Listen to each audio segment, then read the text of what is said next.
கடந்த காலம் நமக்கு தெரியுது, நிகழ்காலம் கூட நமக்கு தெரியுது. நம்ம எந்த பாதையில் போகிறோம், நமக்கு என்ன பிரச்சனை இருக்குது, எல்லாமே புரியுது.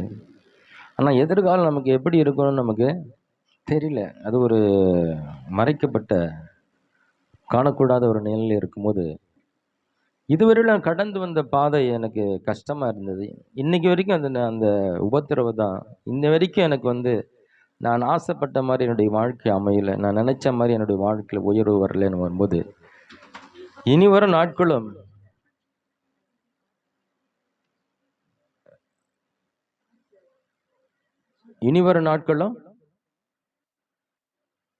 இப்படியே போயிடுமோ? அப்போ காலம் கடக்க கடக்க ஒரு விதமான பயம் வருது. நம்ம வாழ்க்கையே இவ்வளவுதான் போல இருக்கு. நான் சொல்றேன், கடந்த இதுவரையில நீங்க வாழ்ந்த வாழ்க்கையில நீங்க விதைத்தது தான் அறுத்துக்கிட்டு இருக்கீங்க. நமக்கு அது புரியறது இல்லை. நம்ம எதையெல்லாம் பேசி கொண்டு வந்தோமோ அதெல்லாம் ஒரு விதையா இருக்கு. நம்ம சிறந்ததை விதைக்கல, சிறப்பானதை விதைக்கல. அப்படி விதைக்காதனால இன்றைக்கு நம்ம அறுத்து கொண்டு இருக்கிறோம். இனி வரும் நாட்கள் சிறப்பாய், அழகாய், ஆசீர்வாதமாய், செழிப்பாய், மகிழ்ச்சியாக இருக்கணும்னா அதற்கான சிறந்ததை இப்போது விதைக்க கற்றுக்குங்க. நிச்சயமா எதிர்காலம் மிக சிறப்பாக இருக்கும். ஹல்லேலூயா. உங்கள் வார்த்தைகள் தான் விதைகளாக இருக்கிறது. கர்த்தருடைய வசனம் தான் விதையா இருக்கிறது. கர்த்தருடைய வசனத்தின் அடிப்படையிலே நம்முடைய வார்த்தைகள் இருக்குமானால் அதையும் விதையாக மாறுகிறது. அந்த விதையை நீங்கள் இன்றைக்கிலிருந்து விதைக்க கற்றுக்கொள்ளுங்க. நிச்சயமா சொல்றேன், 100% உங்களுடைய வாழ்க்கை எதிர்காலம் மிக சிறப்பாய் அமையும். அதில் எந்தவித மாற்றமும் இல்லை. கண்களை முடிந்த கால வேளையில, ஆண்டவரே என்னோட நீங்க பேச வேண்டாம்ப்பா. முக்கியமான ஒண்ணு உங்களுடைய வார்த்தை தான். என் உள்ளத்திலிருந்து யாரையும் எடுத்துக்கொள்ள முடியாத ஒன்று, என்னுடைய சொத்து, என்னுடைய பங்கு, என்னுடைய பலன், என் சத்துவம், என்னுடைய வல்லமை எல்லாம் உங்களுடைய வார்த்தை தான். நான் உலர்ந்து போயிருந்தாலும் என்னை உயிர்ப்பிக்கக்கூடிய அது உங்களுடைய வார்த்தை ஒன்று தானே. அதை நான் கேட்க வந்திருக்கிறேன் என்று சொல்லு. என்னோட பேசுங்கப்பா. நம்ம ஆண்டவருடைய சமூகத்தில் நம்ம கேட்போம். ஹல்லேலூயா. தேவைகள் 1000 என் முன் இருப்பினும் சோர்ந்து போவதில்லை, என்னோடு நீர் இருக்க. தேவைகள் 1000 என் முன் இருப்பினும் சோர்ந்து போவதில்லை, என்னோடு நீர் இருக்க. தேவையை காட்டிலும் பெரியவர் நீரல்லோ, நினைப்பதை பார்க்கிலும் செய்பவர் நீரல்லோ. தேவையை காட்டிலும் பெரியவர் நீரல்லோ, நினைப்பதை பார்க்கிலும் செய்பவர் நீரல்லோ. நீங்க தான்பா என் நம்பிக்கை, உம்மையன்றி வேறு துணை இல்லை. நீங்க தான்பா எங்க நம்பிக்கை, உம்மையன்றி வேறு துணை இல்லை. கலங்கின நேரங்களில் கை தூக்கி எடுத்தவரே, கண்ணீரின் பள்ளத்தாக்கில் என்னோடு நடப்பவரே. கலங்கின நேரங்களில் கை தூக்கி எடுப்பவரே, கண்ணீரின் பள்ளத்தாக்கில் என்னோடு நடப்பவரே. உறவுகள் மறந்தாலும் நீர் என்னை மறப்பதில்லை, காலங்கள் மாறினாலும் நீர் மட்டும் மாறவில்லை. உறவுகள் மறந்தாலும் நீர் என்னை மறப்பதில்லை, காலங்கள் மாறினாலும் நீர் மட்டும் மாறவில்லை. நீங்க தான்பா எங்க நம்பிக்கை, உம்மையன்றி வேறு துணை இல்லை. நீங்க தான்பா எங்க நம்பிக்கை, உம்மையன்றி வேறு துணை இல்லை. மனிதனின் தூசணையில் மனமடைவடைவதில்லை, நீரந்தன் பக்கம் உண்டு, தோல்விகள் எனக்கு இல்லை. மனிதனின் தூசணையில் மனமடைவதில்லை, நீரந்தன் பக்கம் உண்டு, தோல்விகள் எனக்கு இல்லை. நாவுகள் எனக்கு எதிராய் சாட்சிகள் சொன்னாலும் வாதாட நீருண்டு ஒருபோதும் கலக்கவில்லை. நாவுகள் எனக்கு எதிராய் சாட்சிகள் சொன்னாலும் வாதாட நீருண்டு ஒருபோதும் கலக்கமில்லை. நீங்கதான்பா எங்க நம்பிக்கை, வேறு துணை இல்லை. நீங்கதான்பா எங்க நம்பிக்கை, உம்மையன்றி வேறு துணை இல்லை.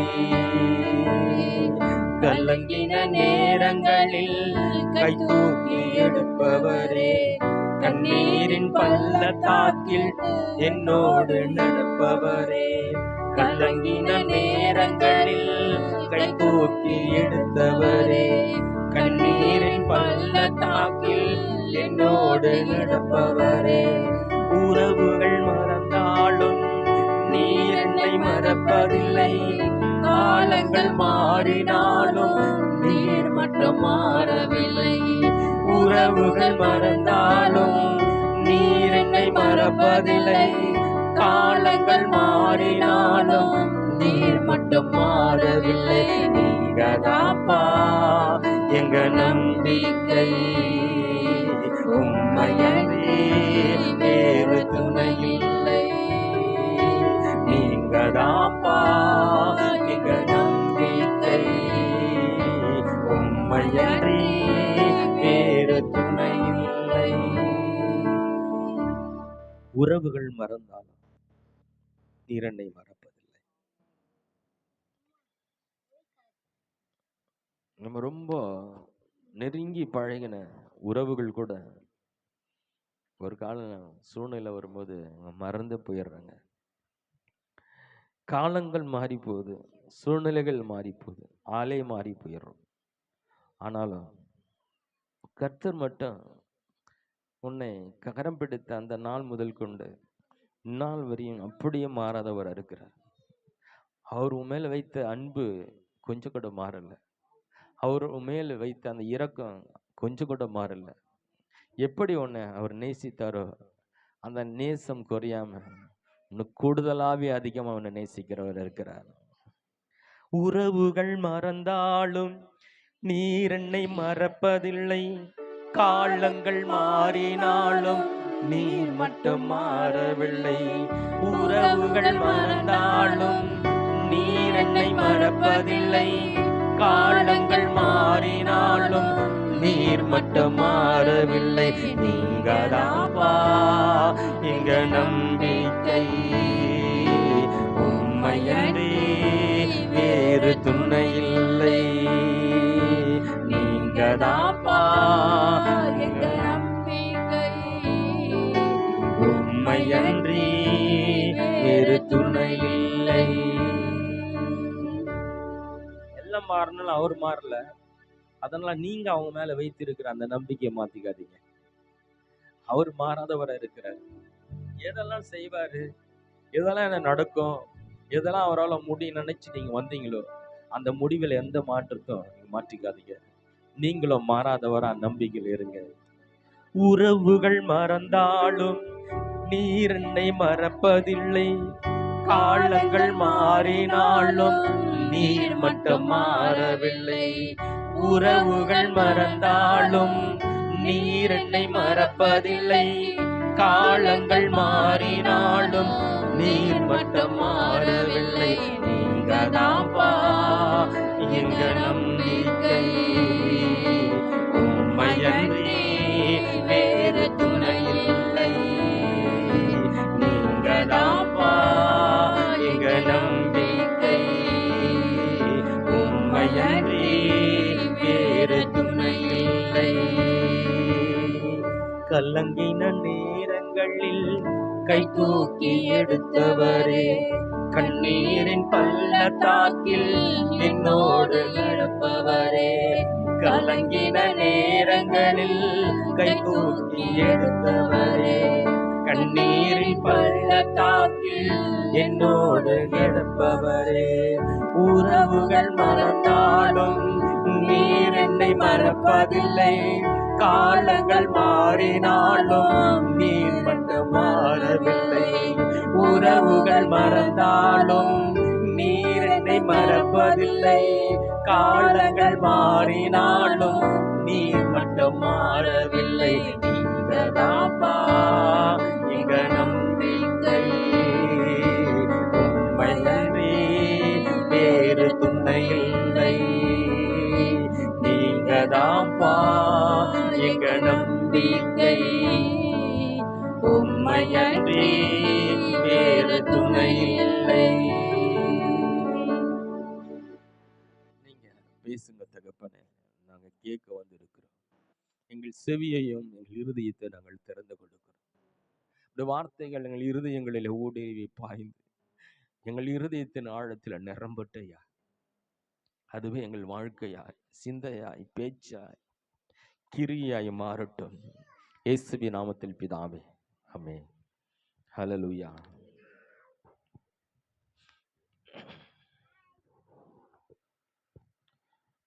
உலகத்துல எதிர்கால வாழ்க்கை குறித்து பயம் வரலாம்.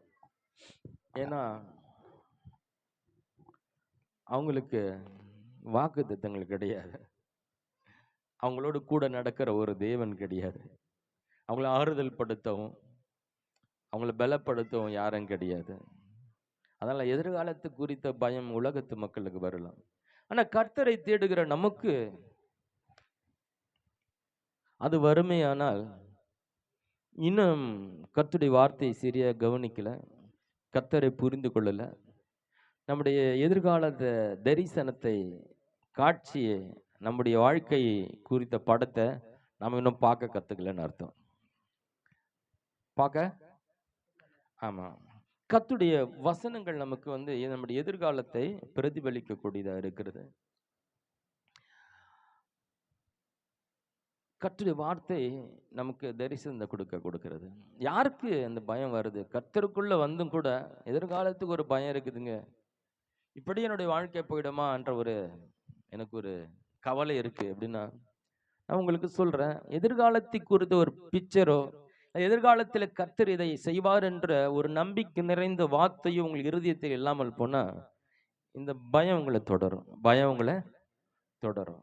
அது தொடராதபடி இருப்பதற்கு நாம் என்ன பண்ணுவேன்னா, கர்த்தருடைய வார்த்தை எனக்கு கொடுக்கப்பட்ட அந்த வார்த்தையை உறுதியை பிடிச்சு நிக்கணும். நிச்சயமாய் கர்த்தர்கள் எதிர்காலத்தை குறித்து ஒரு பெரிய நோக்கம் வைத்திருக்கிறார். ஹல்லேலூயா. என்னைக்கு நீங்க கர்த்தராக இயேசு கிறிஸ்துவை சொந்த ரட்சகராக ஏற்றுக்கொண்டு அவருடைய பிள்ளையாக மாற்றப்பட்டீங்களோ, அப்போது உங்களுக்கு புத்திர சுவிகாரத்தின் ஆவி உங்கள் மேல் ஊற்றப்பட்டாயிற்று. அப்பா பிதாவை என்று கூப்பிடத்தக்க புத்திர சுவீகாரத்தின் ஆவியை தேவன் உங்கள் மேல் கொடுத்து விட்டார். எப்போ ஒரு அப்பா என்று நீங்க அழக ஆரம்பிக்கிறீங்களோ, அந்த நொடிப்பொழுதுல அந்த ஆண்டவர் உங்கள் எதிர்காலத்தை குறித்து உங்களுக்கு தரிசனம் இருக்குது, அவருக்கு இருக்கு. ஹல்லேலூயா. ஒருவேளை அது உங்களால புரிஞ்சிக்க முடியல. கர்த்தரை நம்பி வந்துட்டயா, எனக்கு அந்த அளவுக்கு வசனத்தை படிக்க தெரியல, அந்த அளவுக்கு தியானிக்க தெரியல, எல்லாம் மறந்து போகுது, அப்படி இப்படின்னு ஏதோ காரணங்கள் சொன்னாலும் கூட, ஒருவேளை உங்களுக்கு ஒண்ணுமே தெரியாமல் போனாலும் நீங்க ஒண்ணு மட்டும் புரிஞ்சிருக்கணும், என் அப்பா பெரியவர். எனக்கு என்ன குறித்த காரியங்கள் தெரியாமல் போனாலும் ஒண்ணு தெரியும், எங்க அப்பா பெரியவர், அவர் என்னை குறித்து நல்ல திட்டங்களை வைத்திருக்கிறார், நான் அவருடைய சித்தத்துல அவர் நோக்கத்தில் இருக்கிறார், நிச்சயம் என் வாழ்க்கை சிறப்பாய் அமையும், அதுல எந்த ஒரு சந்தேகம் இல்லை என்ற ஒரு தெளிவுக்குள் வந்திருக்கணும். ஹல்லேலூயா. வாக்குத்தத்தங்களோ எதனால தரிசனம் உங்களுக்கு நமக்கு இல்லாமல் போனாலும், நம்பி வந்த கர்த்தர் மாறாதவர், அவரினுடைய தகப்பன். எப்படி ஒரு பிள்ளை பிறந்த உடனே ஒரு தகப்பன் எப்படியெல்லாம் யோசிக்கிறாரு இல்லையா? அது பிறந்து இருக்கும், அதுக்குள்ள எந்த ஸ்கூல்ல சேர்க்கணும், எந்த ஸ்கூல்ல படிச்சா அந்த பிள்ளை நல்லா படிக்கும், இது என்னவோ ஆக்கணும், டாக்டர் ஆக்குறதா பிள்ளை நினைக்கிறதுல அப்போ நினைச்சிருப்பாரு, இந்த பிள்ளைய நல்லா டாக்டருக்கு படிக்க வைக்கணும், நல்ல ஒரு சமுதாயத்தில் வரணும், இருக்கா இல்லையா? பிள்ளை வளர்ந்து தன்னுடைய வாழ்க்கை குறித்து அது ஒரு ஆசைப்படுற விஷயம் ரெண்டாவது இருக்கட்டும். பிள்ளை பிறந்தவுடன் தகப்பனாரோ என்னவன் நினைக்கிறாரு, பிள்ளை குறித்த ஒரு தரிசனத்தை அவர் வைத்திருக்கிறார்ல. பிள்ளை ஆரோக்கியம் சுகமா இருக்கணும், நல்ல வீடு இருக்கணும், அதுக்கு நல்ல சட்டை இருக்கணும், நல்ல சாப்பாடு இருக்கணும், எல்லாம் இருக்குது இல்லையா? இந்த உலகத்தின் தகப்பன்மார்கள் தன்னுடைய பிள்ளை குறித்த நல்ல திட்டங்களை வைத்து இருக்கும் போது, நீங்கள் பரலோக தேவனுடைய பிள்ளைகள் என்றால் நிச்சயமா உங்களை குறித்த பெரிய திட்டம் அவர் உங்க மேல இருக்கு. அதனால எதிர்காலத்தை குறித்து ஒருபோதும் நீங்க கவலைப்பட தேவையில்ல. கர்த்தர் நல்லவர். ஹல்லேலூயா. உங்கள் வாழ்க்கையில அவர் உங்களுக்காய் நினைத்து இருக்கிற நினைவுகள் எல்லாமே அது நன்மைக்கு ஏதுவானவைகளை தவிர ஒருபோதும் உங்கள் வாழ்க்கையில தீமை செய்ய விட மாட்டார். அவர் திட்டத்துல நீங்க எதிர்காலத்துல அழுது இருக்கணும்ன்ற திட்டம் கிடையாது. புரிஞ்சுங்க. நீங்க எதிர்காலத்துல அழுது புலம்பிட்டு இருக்கணும், கவலைப்பட்டு இருக்கணும், அது இல்லை இது இல்லைன்னு குறையா இருக்கணும்னு சொல்லி அவருடைய திட்டத்துல இதெல்லாம் கிடையாது. எல்லாமே உனக்கு நன்மைக்கான திட்டங்களை தேவன் வைத்திருக்கிறார். நிச்சயமாகவே ஒரு நல்ல முடிவு கர்த்தர் உங்களுக்கு வைத்திருக்கிறார் என்ற அந்த நம்பிக்கையில நம் மகிழ்ச்சியா எதிர்காலத்தில் நான் நல்லா இருப்பேன் என்ற விசுவாசத்துல வாழ கற்றுக்கொள்வோம். இன்றைக்கு கூட வேதத்தின் ஒரு பகுதி எடுத்து நான் உங்களுக்கு காட்ட விரும்புகிறேன். அதன் மூலமாய் ஒரு சகோதரருடைய வாழ்க்கையில அவங்க எப்படி தேவ திட்டம் தெரியாம அவங்க வாழ்க்கையில கர்த்தர் எப்படி நடத்துறாருன்னு காட்ட போகிறேன். இன்னைக்கு எடுத்து நம்ம வாசிக்கலாம். என்னாக புத்தகம், யாத்திராகம் புத்தகம் நம்ம திருப்பிக் கொள்ளலாம். அதில் 2ஆம் அதிகாரத்துல முதல் 2-3 வசனங்களை வாசிக்கலாம். லேவியின் குடும்பத்தாரில் ஒருவன் லேவியின் குமாரத்திகளில் ஒருத்தியை விவாகம் பண்ணினான். அந்த ஸ்திரீ கர்ப்பவதியாகி ஒரு ஆண் பிள்ளையை பெற்று அது அழகுள்ளது என்று கண்டு அதை 3 மாதம் ஒளித்து வைத்தாள். அவள் அதை அப்புறம் ஒளித்து வைக்க கூடாமல் ஒரு நாணர் பெட்டியை எடுத்து அதற்கு பிசினும் கீழும் பூசி அதிலே பிள்ளையை வளர்த்தி நதியோரமாய் நாணலுக்குள்ளே வைத்தாள். இந்த சம்பவம் உங்களுக்கு எல்லாம் தெரியும். ஆபிரகாமை தேவன் அழைத்து அவனுக்கு வாக்குத்தத்தம் கொடுத்து அந்த சந்ததி தேவன் ஆசீர்வதித்து யோசேப்பின் மூலமாக 70 பேராக எகிப்து தேசத்துக்குள்ள போறாங்க. அவன் காலத்துல இஸ்ரவேல் ஜனங்கள் மிக செழிப்பா செல்வத்தோடு இருக்கிறாங்க. அவன் காலத்துக்கு பிறகு காலங்கள் மாற, ஆட்சிகள் மாற, அரசர்கள் மாற, எல்லாம் மாற காலம் மாறி இந்த இஸ்ரவேல் ஜனங்கள் அடிமைகள் ஆக்கப்படுறாங்க. அந்த தேசத்துடைய எல்லா வேலைக்கும் இவங்களை பயன்படுத்துறாங்க. அவங்க படாத கஷ்டம் இல்லை, வேதனை இல்லை, அந்த கஷ்டத்துல வாழ்ந்து கொண்டு இருக்கிறாங்க. ஆபிரகாமை நடத்தின தேவன் எங்க போனாருன்னு தெரியல. 430 வருஷம் அடிமையில் ஆயிட்டாங்க. கடவுள் ஒருத்தர் இருக்கிறாரா இல்லையான்றதுக்கு அவங்களுக்கு சொல்லக்கூட ஆள் இல்லை, அதை யோசிக்க கூட நேரம் இல்லை, கடவுளை பத்தில சிந்திக்க நேரம் இல்லை. ஆனால் அவளை உழைப்பு, கஷ்டம், வேதனை, அப்படிப்பட்ட ஒரு வாழ்க்கையை வாழ்ந்து கொண்டு இருக்கிறாங்க. அப்படிப்பட்ட ஒரு குடும்பத்துல, லேவியின் குடும்பத்துல ஒரு பெண் ஒரு குழந்தையை பெற்றெடுக்கிறான். அப்ப என்ன நடக்குதுன்னா, அந்த நாட்டுல இந்த இஸ்ரவேல் ஜனங்கள் பெருகி கொண்டு போறாங்க. அந்த ராஜா பார்க்குறான், இவங்க பெருகிட்டா என்ன நடக்கிறது, ஒரு நாளைக்கு ஒன்னா சேர்ந்து நம்மளே அழிச்சிருவாங்க போல இருக்கு. அதனால உங்களுடைய சதவிகிதத்தை குறைக்கணும்னு சொல்லி அந்த மருத்துவச்சிகள் இடத்துல போய் ஆண் பிள்ளையனா கொண்டு போடுங்க இல்லையா, அப்படி பிறந்தா நதியில போட்டுருங்க அப்படின்னு ஒரு ஆலோசனை பண்ணி அப்படி நடந்து கொண்டு இருக்கு. அப்படிப்பட்ட நாட்களில் இந்த மகள் ஒரு குழந்தை பெற்று அதை மறைத்து வைத்து 3 மாதங்கள் எப்படியோ வளர்க்கிறான். ரொம்ப சாதாரண விஷயம் இல்லை. குழந்தை அழுகிற சத்தம் வெளியே கேட்கக்கூடாது. வெளியே கேட்டா அழுவாத குழந்தைங்கன்னா இருக்கா? பிறந்த அந்த நிமிஷம்ல அழுவோம். ஒரு நாள் எத்தனை ஒரு அழுவுன்னு தெரியாது குழந்தை இல்லையா? பசியத்தான் உடனே கத்த ஆரம்பிச்சிடும். அது வாயை பொத்து அமுக்கிறதா எப்படி அழகாம நிறுத்துறது? இப்போ எவ்வளோ கஷ்டம் பாருங்க. பக்கத்து வீட்டில் கேட்கும், ஐயோ அந்த வீட்டில் குழந்தை இருக்கு, எப்படியா நியூஸ் போயிடும் எகிப்து தேசத்தில். உடனே குழந்தை கொண்டு போய் நதியில் போட்டுருவாங்க. 3 மாதங்கள் ஒரு தாய் ஒரு குழந்தைய மூடி மறைத்து வளர்க்குறா. அந்த 3 மாதத்துக்கு பிறகு முடியல, அந்த குழந்தை வாயை அடிக்க முடியல, குழந்தை அழுகிறது, வாயை பொத்துனா கஷ்டம். மறைக்க வீட்டுக்கு வருவாங்க போவாங்க, பக்கத்து வீடு வருவாங்க போவாங்க, இதெல்லாம் நடக்கும். சொந்த பந்தங்கள்லாம் வருவாங்க. இதன் மத்தியிலும் இந்த குழந்தைய மறைத்து வளர்க்கறது என்பது முடியாத ஒரு காரியமாயிடுச்சு. கடைசியில் ஒரு முடிவுக்கு வந்துட்டு என்ன செய்யறான்னா, நம்ம என்ன பண்ணலாம், நாணல் பெட்டியில வச்சு நதியில விட்டுடலாம் அப்படின்னு சொல்லி நதியில விட்டுறாங்க. அந்த தாயினுடைய நிலைமையை பாருங்க. நான் கஷ்டப்பட்டு பெற்றெடுத்த இந்த குழந்தை 3 மாதங்கள் தான் என்னால பார்க்க முடிஞ்சு. அதுக்கு மேல அதை காப்பாற்றக்கூடிய சூழ்நிலையில காப்பாற்ற முடியல. அது காப்பாற்ற சூழ்நிலையில விட்டுறா. அவளுடைய மனதுல அந்த தொட்டில வச்சு அந்த நாணல் பெட்டியில் அனுப்பும்போது அந்த அவளுடைய மனநிலை என்னவா இருந்திருக்கும்? இதான் நான் அந்த குழந்தைய பார்க்கறது கடைசி. ஒருவேளை தண்ணியில மூழ்கிடுமோ, ஒருவேளை இது எகிப்து தேசத்து யாரோடத்துல கிடைச்சா அவங்க என்ன பண்ணுவாங்க? இவ கீழ்த்தட்டு ஜாதி, அடிமைகள் ஜாதின்னு சொல்லி இந்த குழந்தைய கொன்று போடுவாங்க. ஒண்ணு எகிப்தியர் கையில கிடைச்சிருந்தா அவங்க என்ன பண்ணணும்? கொன்று போட்டுருவாங்க. ஒருவேளை இந்த ஆத்துல மூழ்கி செத்து போகலாம். இல்ல ஒருவேளை இஸ்ரவேலர் கையில இந்த குழந்தை கிடைச்சாலும் அவங்க குழந்தைய வளர்க்க முடியாது. அப்படிப்பட்ட காலகட்டத்தில் இருக்காங்க. இவங்க இந்த குழந்தைய எப்படி வளர்ப்பாங்க? எப்படி பார்த்தாலும் இந்த குழந்தையை பிழைப்பதற்கு வாய்ப்புகளே கிடையாது பாருங்க.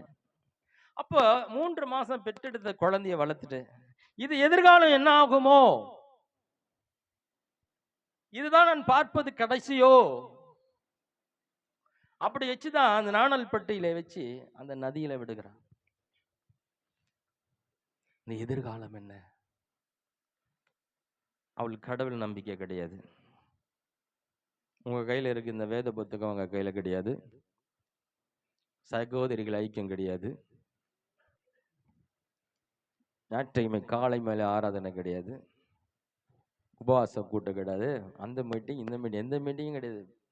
கடவுளை பத்தி பேசுறதுக்கு ஆள கிடையாது. ஒருவேளை கடவுள் காப்பாத்துவாருன்னு அவளுக்கு நம்பிக்கை கூட வர்றதுக்கு வாய்ப்பே இல்லை இல்லையா? இன்னைக்கு நீங்க அநேக சந்தேகப்படுறீங்களா? இவ்வளவு நாள கடந்து வருமே,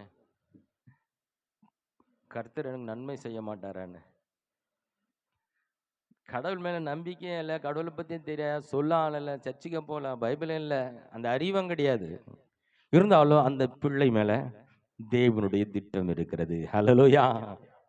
வேதத்தை அறியாத, தேவன் மேல் நம்பிக்கை இல்லாம, தேவ தொழுது கொள்ளாத, தேவனை பற்றி அறியாது இருக்கிற அந்த ஒரு குழந்தை மேல ஒரு தேவ திட்டம் இருக்கிறது, நோக்கம் இருக்கிறது என்றால், கர்த்தர் உங்களை அழைத்து அபிஷேகித்து ஒரு பிள்ளையாக மாற்றி அவருடைய திட்டத்தில் நடத்தி கொண்டு வருகிறாரே, உங்களை குறித்த பெரிதான திட்டம் இல்லாமலா போகும்? உங்களை குறித்த பெரிய திட்டம் வைத்திருக்கிறார். ஹல்லேலூயா. உங்கள் எதிர்காலம் மிக சிறப்பாய் இருக்கிறது. இதை நம்ம நம்ப கத்துக்கணும், அறிக்கை செய்ய கத்துக்கணும். மிக சிறந்த திட்டங்கள் உங்க மேல தேவன் வைத்திருக்கிறார். அந்த குழந்தைய அந்த ஆத்துல வச்சு அனுப்பும் போது அவன் நினைச்சிருப்பா, இதுதான் நான் பார்க்கறது கடைசி நாளா இருக்கும். ஒருவேளை கொஞ்சம் ஒரு நாள் முன்னாடி 2-3 நாள் அவன் யோசித்து இருப்பான், என்ன பண்ணலாம் அந்த குழந்தை யோசித்துதான் முடிவெடுக்கிறாங்க. டக்குன்னு எடுத்து விட்டுல, வேற வழி இல்லை, நம்ம என்ன பண்ணலாம், தொட்டில வச்சு அனுப்பிச்சிடலாம், எப்படியாவது பிழைச்சுமோ பிழைக்காதோ தெரியல. அன்று இரவு, இன்னைக்கு காலையில நான் இந்த குழந்தைய தொட்டில வச்சு விட போறேன். நாணல் பட்டிலாம் ரெடி பண்ணி வச்சாச்சு. அந்த தாய் அன்னைக்கு நைட்டு தூங்கி இருப்பாளோ, இரவெல்லாம் அழுது இருப்பாள், இரவெல்லாம் கண்ணீர் வடிச்சிருப்பாள். ஐயோ கடைசி இன்னைக்கு காலையில என் குழந்தை நான் பிரிய போகிறேன், இந்த குழந்தை நான் தண்ணியில வைத்து விட போகிறேன். இரவெல்லாம் தூக்கம் வந்திருக்காது, அழுகையோடு இருந்திருப்பா. அந்த அழுகை நிறைந்த அந்த உணர்வோட தான் அந்த மணல் பெட்டியில வச்சு விடுகிறான். அவளுக்கு தெரியாது ஒண்ணு, அந்த பிள்ளை தான் 430 வருஷம் அடிமைகளாய் இருந்த 40 லட்சம் ஜனங்களை விடுதலையாக்க போகிறவர், இந்த இஸ்ரவேல் தேசத்தின் இரட்சகராய் வரப்போகிறது. அந்த பிள்ளை தான் ஒரு கோலை கொண்டு செங்கடை பிளக்க போகிறது. அந்த பிள்ளை தான் பல அற்புதங்களை செய்து என் இனத்தை மீட்க போகிற அந்த பிள்ளை தான் என்பதை இவளுக்கு ஒரு துளியும் தெரியாது. ஒரு துளியும். நானும் உங்களுக்கு சொல்றேன், எதுவுமே தெரியாத ஒரு மேலேயே பெரிய ஆண்டவர் திட்டங்கள் இருக்குமானால், ஏசு அப்பான்னு சொல்றீங்களே, ஏசு எனக்காய் ரத்தம் சிந்தினார், ஏசு எனக்காய் மரித்தார், ஏசு என் பாவங்களை சுமந்தார், ஏசு என் சாபங்களை சுமந்தார் என்று சொல்லுகிற உங்கள் மீது அதை காட்டிலும் பெரிதான திட்டங்களை தேவன் உங்கள் மேல வைத்திருக்கிறார். எதிர்காலத்தை குறித்து ஒருபோதும் ஒரு நாள் நீங்க கலங்காதீங்க, பயப்படாதீங்க. மிக சிறந்த எதிர்காலத்தை தேவன் உங்களை கை வைத்திருக்கிறார். ஹல்லேலூயா.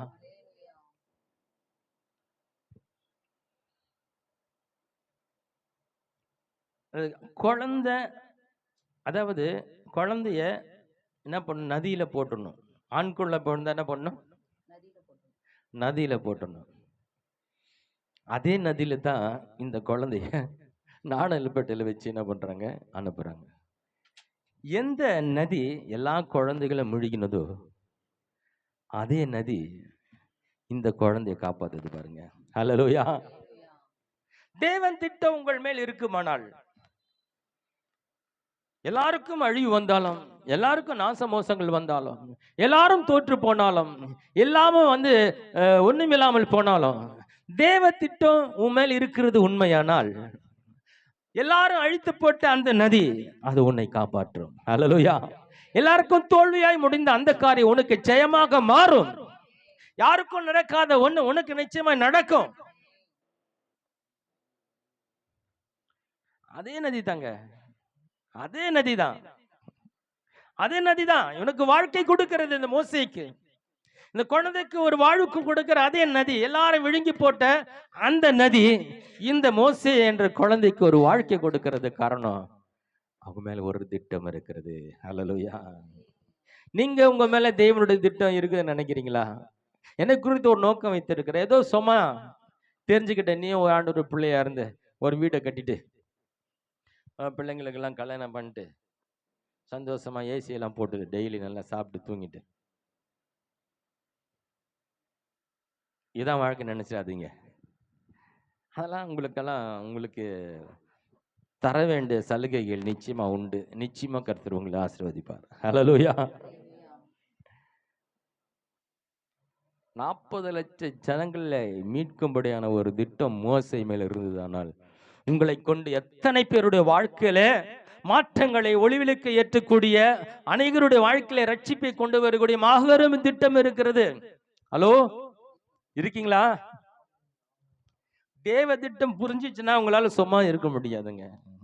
ஏதாவது செஞ்சுட்டு இருப்பீங்க, ஏதாவது செஞ்சுட்டே இருப்பீங்க. முதல் தேவ திட்டத்தை உணருங்க. எதிர்காலத்தை கர்த்தர் பார்த்துக் கொள்வார். ஹல்லேலூயா. காலங்கள் அவருடைய கரங்களில் இருக்கிறது. அவன் நினைச்சா, இன்றைக்கு தான் என் பிள்ளையினுடைய கடைசி நாள் நான் பார்க்கிறது, இனி நான் பார்ப்பனே பார்க்க மாட்டேனோ, அது உயிரோடு இருக்குமோ இருக்காதோ என்று, இதனுடைய எதிர்காலம் எனக்கு தெரியாது என்று அன்று காலை நினைத்து அழுது கொண்டுதான் அதை விட்டிருப்பான். ஆனா அந்த நாள் தான் அந்த குழந்தைக்கு ஒரு புது வாழ்க்கை கொடுக்கப்பட்ட ஒரு நாளா இருக்கிறது. அன்றைக்கு தான் அது அரண்மனைக்கு கொண்டு போகப்பட்ட ஒரு நாளா இருக்கிறது. அன்றைக்கு தான் அது ராஜாத்தினுடைய குமாரத்தி ஆக்கப்பட்டது. ஹல்லேலூயா. அதாவது 3 மாதங்கள் ஒளித்து வைத்தாள். அதுக்கு மேல தன்னுடைய முயற்சியை கொண்டு, தன்னுடைய பலனை கொண்டு, தன்னுடைய ஆற்றலை கொண்டு 3 மாதங்கள் அந்த குழந்தைய என்ன பண்ணா, தன்னுடைய முயற்சி நிமித்தமாய் காப்பாற்றி வைத்தா. இனி என்னால காப்பாற்றவே முடியாது, இனி வாய்ப்பே இல்லை என்று சொல்லிதான் அதை கைவிட்டுட்டான். அந்த திட்டத்தை கைவிட்டு அந்த ஆத்துல அனுப்புறான். நான் சொல்றேன், இதுவரையிலும் நான் எவ்வளவு ட்ரை பண்ணிட்டேங்க. வாழ்க்கையில் எத்தனோ ஏறாத இடம் இல்லை, போகாத இடம் இல்லை, கேட்காத ஆள் இல்லை. இதுதான் என்னால் முடிஞ்ச, என் சக்திக்கு முடிஞ்ச அளவுக்கு நான் எல்லா விதங்களிலும் நான் முயற்சி பண்ணிட்டேன், ட்ரை பண்ணிட்டேன். ஆனாலும் என் பலனெல்லாம் அற்று போயிட்டு, எப்படி 3 மாதம் அந்த குழந்தையை அவள் பாதுகாத்து, இனி என்னால் இனிமேல் வாய்ப்பே இல்லை, அவ்வளோதான், அந்த ஒரு எண்டு கார்டு, முடிவு அந்த கட்டத்துக்கு வந்துட்டாலோ, அதுபோல உங்களுடைய வாழ்க்கையில இதுதான் வாழ்க்கையின் முடிவோ, நான் எல்லாம் ட்ரை பண்ணி பார்த்துட்டேன்னு, எல்லாம் முயற்சி பண்ணிட்டேன்னு, இதுக்கு மேல நான் யோசிக்கிறதுக்கு ஒண்ணும் இல்லை, எந்த பக்கத்துல ஒரு சின்ன வழி கூட தெரியல, எந்த பக்கத்துல எந்த வாய்ப்பு கூட எனக்கு தெரியல, அவ்வளவுதான் என் வாழ்க்கை இதுதான் முன்னிக்கு வந்துட்டீங்களா? சொல்றேன், கர்த்தர் உனக்காக இந்த கடைசி அந்த நிமிடத்தை ஆச்சரியத்தினாலாய் மாற்றுகிறார். ஹல்லேலூயா. இதுதான் என்றைக்கு என்னால முடியல, இந்த ஒரு முடிவுக்கு வரீங்களோ, அன்றைக்கு கர்த்தர் உன் கரத்தை பிடித்து, இன்றைக்கு தான் அவனுடைய வாழ்க்கையில ஒரு புதிய நாளை நான் ஆரம்பிக்கிறேன். ஹல்லேலூயா. இன்றைக்கு ஒரு பெரிய மாற்றத்தை நான் காட்டுகிறேன், இனி என்னால் முடியாது. நான் சொல்றேன், தேவ திட்டம் உங்கள் மேல் இருக்குமானால் தேவ திட்டத்தை உங்களை அர்ப்பணிச்சிருங்க. நீங்க முயற்சி பண்ணிட்டு ஏதோ பண்ணிட்டு இருக்காதீங்க. உங்களால 3 மாதமோ 1 வருஷமோ 2 வருஷமோ அப்படிதான் கண்டினியூ பண்ண முடியும். நான் தேவ திட்டத்தில் இருக்கிறேன். என்னுடைய முயற்சினாலே தேவ திட்டத்தை நிறைவேற்ற முடியாது. நான் தேவ திட்டத்துக்கு நான் அர்ப்பணித்த ஆண்டவரை, என்னுடைய முயற்சியில நான் ஒன்றும் பண்ண போறதில்ல, நீங்க சொல்லுங்கப்பா நான் செய்யறேன் சொல்லி அவர் திட்டத்தில் நீங்கள் சேர்ந்து கொண்டு கைகோர்த்து கொண்டால் தேவன் உங்களுக்கு வைத்திருக்கிற மிக சிறந்த திட்டங்களை உங்க வாழ்க்கையில நிறைவேற்றி கர்த்தர் உங்கள் தலைகளை உயர்த்துவார். ஹல்லேலூயா. என்னால முடியாது, காப்பாற்ற முடியாது விட்ட அடுத்த நிமிஷம் தேவன் அந்த குழந்தையுடைய கரத்தை பிடிக்கிறார். ஹல்லேலூயா.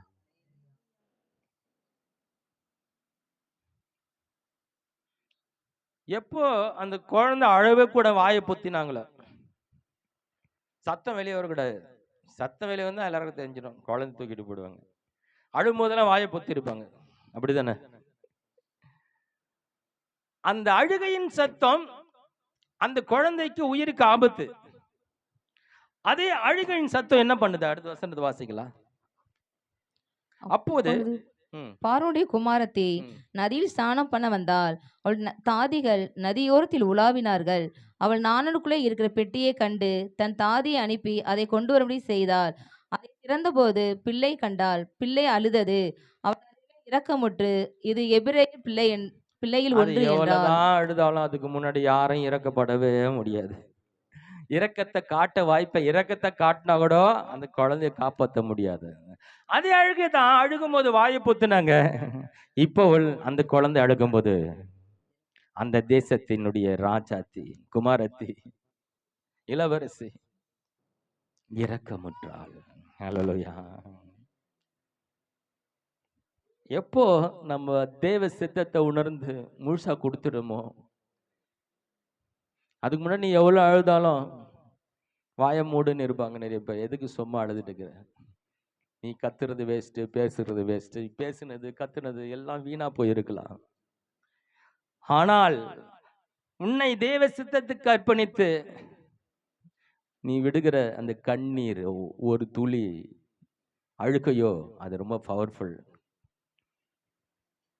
அதை கவனிக்க ஆட்கள் உண்டு. ஹல்லேலூயா. நீ தேவ சித்தத்துக்குள் நடக்கும் போது நீ விடுகிற கண்ணீருக்கு ரொம்ப பவர் இருக்கு. அதுக்கெல்லாம் உங்க அழுகிறத பத்தி அழுகுதான் ஆகணும்னு சொல்ல வரல. தேவ சித்தத்துல வந்து ஒரு காரியத்தை நினைத்து நீ கண்ணீர் விடுக்கும் பொழுது அந்த கண்ணீரை தேவன் மட்டும் கவனிக்கிறது இல்ல, அநேகரை கவனிக்க வைக்கிறார் ஆண்டவர். ஹல்லேலூயா. உனக்காக இறங்கும்படியா இறக்கப்படத்தக்கதா அநேகரை கொண்டு வந்து நிறுத்துறாரு பாருங்க. அவ்வளோ இருக்கீங்களா? நம்ம தேவ சித்தத்தில் இல்லாம எவ்வளவுதான் அழுது புரண்டு கண்ணீர் விட்டாலும் அந்த கண்ணீருக்கு வேலை இல்லை பாருங்க. இல்லையா? அந்த குழந்தை அழுகலையா? 3 மாசம் அழுகலையா? 3 மாசம் அழுது இருக்கு. அது சத்தத்தை வாயை பொத்தி இருக்கிறாங்க. அந்த கண்ணீர்ல ஒண்ணும் நடக்கல. ஆனால் இப்போ தேவ சித்தத்துல வந்த பிறகு, தேவ சித்தத்தை உணர்ந்த பிறகு அந்த குழந்தை விடுகிற அந்த அழுகை சத்தத்தை கேட்டு அந்த ராஜாத்தி இரக்கமுற்றாள். ஹல்லேலூயா. நீ ஆண்டோட சித்தத்தை உணரும் போது யாரெல்லாம் உன் மேல இறக்கப்படணுவங்கள இறக்கப்படுவாங்க. ஹல்லேலூயா. சாதாரண ஆள் இல்ல, இறக்கப்படுறவன் அந்த தேசத்துடைய ராஜாவுடைய மகள் இறக்கமுடுகிறார்.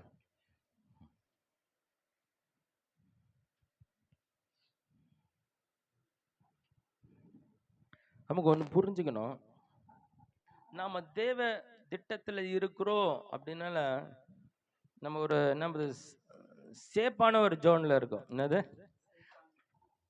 நம்ம ஒரு பாதுகாக்கப்பட்ட ஒரு இடத்துல இருக்கிறோம்.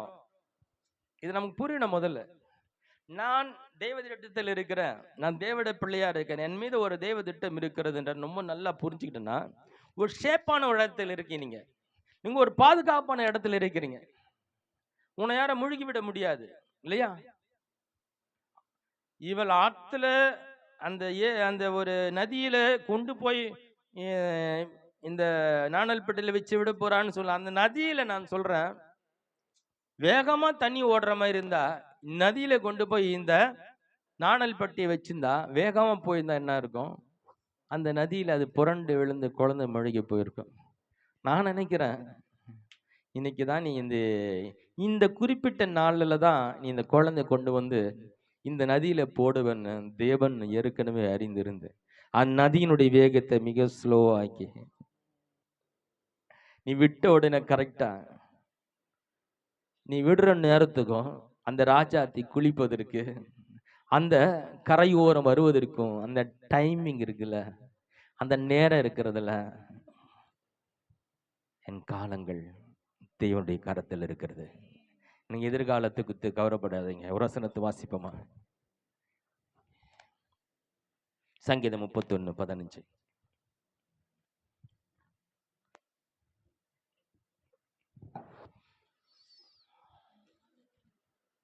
என் காலங்கள் உமது கரத்தில் இருக்கிறது. நல்லா கவனிங்க. என் காலம் தேவனுடைய கரத்தில், எல்லாம் சொல்லுவோமா? என் காலங்கள் தேவனுடைய கரத்தில் இருக்கிறது. அவர் கரெக்டா டைமிங் ஃபாலோ பண்ணுவார் பாருங்க. ஹல்லேலூயா. இவங்களுக்கு தெரியுமா, இன்னைக்கு விட்டா இந்த டைம்ல விட்டா இந்த ராஜாத்தி குளிக்க வருவா, இந்த டைம்ல விட்டா ஒருவேளை அந்த ராஜாத்தி பார்த்து அப்படியே பார்த்தாலும் கூட இந்த எபிரேய குழந்தை அவங்க வளர்ப்பாங்களா? அந்த தாழ்த்தப்பட்ட இனத்துடைய குழந்தைய அவங்க வளர்க்கறதுக்கு வாய்ப்பே இல்லையே. அப்படி பார்த்தாலும் கொன்று போடுறதுனா வாய்ப்பு இருக்கு. அப்போ இவங்களுக்கு எதுவுமே சுத்தமா தெரியாது, எதிர்காலத்தை பத்தி தெரியாது, இந்த குழந்தையுடைய எதிர்காலம் தெரியாது. ஆனா அந்த குழந்தையுடைய எதிர்காலம் தேவனுடைய கரத்தில் இருக்கிறது. ஹல்லேலூயா. அந்த நாள், அந்த நொடி, அந்த பொழுது தேவன் பார்த்து கொண்டிருக்கிறார். அதற்கான எல்லா காரியங்களும் அவர் ஆயத்தப்படுத்தி விட்டார். இவள் 3 மாதம் முடிந்தது, இனிமேல் முடியாதுன்னு சொல்ல அந்த நாளை தேவன் ஏற்கனவே முன்குறித்து வைத்திருந்தார். இந்த தொட்டியில வைத்து, இந்த பெட்டியில வைத்து, நாணல் பெட்டியில இந்த குழந்தையை அந்த நதியில் விடும் பொழுது அதுக்கு சரியான நேரத்துல கொண்டு வந்து அந்த ராஜாத்தியில அந்த இடத்துல குளிக்க வைக்கிறார். கொண்டு போய் அவருடைய கரங்களிலே கிடைக்க முடியாது, அதை திறந்து பார்க்க முடியாது, அந்த நேரத்துல குழந்தை அழுக முடியாது. அந்த நாணல் பெட்டியில இருக்குல்ல, அது ஒரு மங்கின நிறமா இருக்கும். அது நடுவில் ஒரு விதமான துணியை போட்டு அந்த குழந்தைய உள்ள போட்டு ஆண்டவர் அந்த குழந்தைய அந்த ராஜாத்தி கண்களில் எப்படின்னா வெள்ளித்தட்டில் வைக்கப்பட்ட பொற்பாத்திரங்களை போல பளிச்சுன்னு காட்டுறாரு. ஹல்லேலூயா. அவளுக்கு இது தாழ்த்தப்பட்ட இனத்தினுடைய இந்த அடிமைத்தனத்தின் பிறந்த குழந்தை போல தெரியல, அது தேவ தூதனை போல இருக்கிறது, அது சொல்லிக்கிறது. அதை பார்த்தோன்னா அவளுக்கு ஒரு ஆசை வந்துடுச்சு. ஹல்லேலூயா. ஹலோ, கர்த்தர் நினைத்தா உன்னை ஒதுக்கினவர்களை தூக்கி கொண்டாடும்படியே செய்வார். ஹல்லேலூயா. உன்னை ஏளனமா பார்த்தவர்களே உங்களை உயர்வா பார்க்க முடிய மாத்திடுவார். ஒரு சன பொழுதுல அவரால் மாற்ற முடியும். அடிமை பெண்ணுடைய குழந்தைய அவன் எப்படி பார்க்கறான்? மிகவும் அழகா இருக்குது. அவன் மேல ஒரு ஆசை வந்துடுச்சு, இதை நம்மளே வளர்த்துக்கலாம். கதையும் மாறுது பாருங்க. கதை அப்படியே மாறுது. இனிதான் கடைசி நாள் நினைச்சான். அன்னைக்கே அந்த குழந்தைய அரண்மனைக்கு கொண்டு போறாங்க. அன்றைக்கே இந்த பால் கொடுக்க ஒரு தாயை பிடிச்சிட்டு வாங்கணும்னு அதே குழந்தை அவங்க கைக்கு வருது. நம்ப முடியல. துக்கம் சந்தோஷமாய் மாறுகிறது. இன்னில இருந்து நான் துக்கப்பட போகிறேன் நினைச்சேன், ஆனா இன்னைக்குதான் அந்த துக்கம் சந்தோஷமாய் மாறுகிறது. ஹல்லேலூயா. கர்த்தர் நினைத்தார் மாற்ற முடியாத துக்கங்களையும் ஆண்டவர் சந்தோஷமாய் மாறுவார். நீண்ட நாளா நான் கவலைப்பட்டு இருக்கிறேங்க, நீண்ட நாளா அழுது கொண்டு இருக்கிறேன். இந்த இந்த இந்த இந்த கவலை என்னால மறக்க முடியல, இந்த கவலையில இருந்து என்னால மாற முடியல, என் துக்கம் என்னை அழித்து கொண்டு இருக்கிறது நினைத்தால் நானும் உங்களுக்கு சொல்கிறேன், உன் வாழ்க்கையில எப்படிப்பட்ட துக்கங்கள் இருந்தாலும் அந்த துக்கத்தை தேவன் சந்தோஷமாய் மாற்ற அவரால முடியும். ஹல்லேலூயா.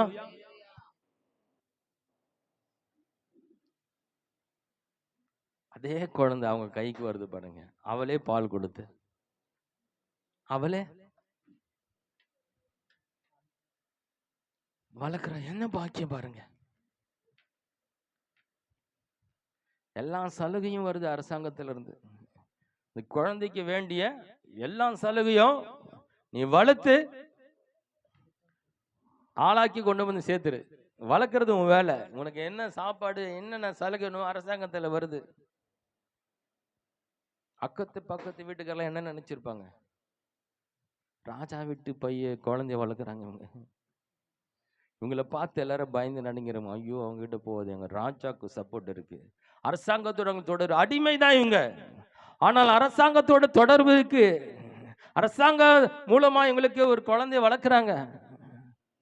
நேத்து வரையிலும் கதை வேற, இன்னில இருந்து கதை வேற. ஹலோ, நேற்று வரை உங்கள் கதை எதுவானா இருக்கலாம். நேற்று வரையில அழுகிய நாட்களா இருக்கலாம். நேற்று வரையில் நம்பிக்கையற்ற ஒரு நிலை இருக்கலாம். நான் சொல்றேன், இன்றைக்கு கர்த்தர் உங்கள் வாழ்க்கையினுடைய கால சூழ்நிலைகளை மாற்ற வல்லவரா இருக்கிறார். காலங்கள் தேவனுடைய கரத்தில் இருக்கிறது. என் எதிர்காலங்கள் தேவனுடைய கரத்தில் இருக்கிறது. அது சிறப்பாய் இருக்கிறது, சிறந்ததாய் இருக்கிறது, அது அருமையா இருக்கிறது. அதை நான் எண்ணி பார்க்க முடியாத அளவுக்கு தேவன் தம்முடைய திட்டத்தை வைத்திருக்கிறார். அது நான் மகிழும்படியா இருக்கிறது. நான் சந்தோஷப்படும்படியா என் எதிர்காலத்தை தேவன் வைத்திருக்கிறார். அவருடைய திட்டத்திலே நான் அழுது கொண்டு இருக்கிற திட்டம் கிடையாது. நான் கலங்கெடுக்கப்படுகிற ஒரு திட்டம் கிடையாது. நான் பலவீனப்படுகிற அந்த திட்டத்துல கிடையாது. அவ்வளோ இருக்கீங்களா? சிறப்பான திட்டத்தை தேவனுடைய கரங்களிலே வைத்திருக்கிறார்.